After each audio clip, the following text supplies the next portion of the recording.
আসসালামু আলাইকুম। কেমন আছেন আমার প্রিয় বন্ধুগণ? আমি একটু ঘুরতে গিয়েছিলাম। আমি প্রতি মুহূর্তেই দেখলাম একটি ঝগড়া। আমি এই ঝগড়াটা একটু ক্যামেরাবন্দি করে রাখলাম যে আপনাদেরকে দেখাবো। তো ঝগড়াটা যার সাথে উনি হলো একটা তৃতীয় লিঙ্গ, যাকে আমরা হিজলা বলি। তা ওরা তো হেঁটে, হেঁটে আপনার বিভিন্ন জায়গা থেকে, দোকান থেকে, বিভিন্ন মানুষ থেকে তারা চাঁদা ৳১০, ৳২০ যার থাকে যা পারে নিয়ে তারা চলে।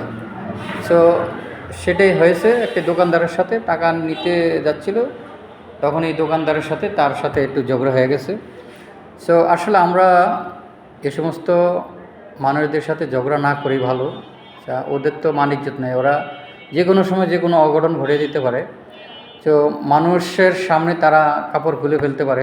আমরা আসলেও ঝগড়া না জড়িয়ে আমরা যতটুকু পারি তাদেরকে দিয়ে বিদায় করে দেব। আর ওরা তো আমাদের কাছ থেকে নিয়েই চলে, ওদের কাজকর্ম নাই বা ওরা কোনো চাকরি বাকরিও করতে পারে না। ভাই আমরা ঝগড়া না জড়াই, আমরা যতটুকু পারি তাদেরকে হেল্প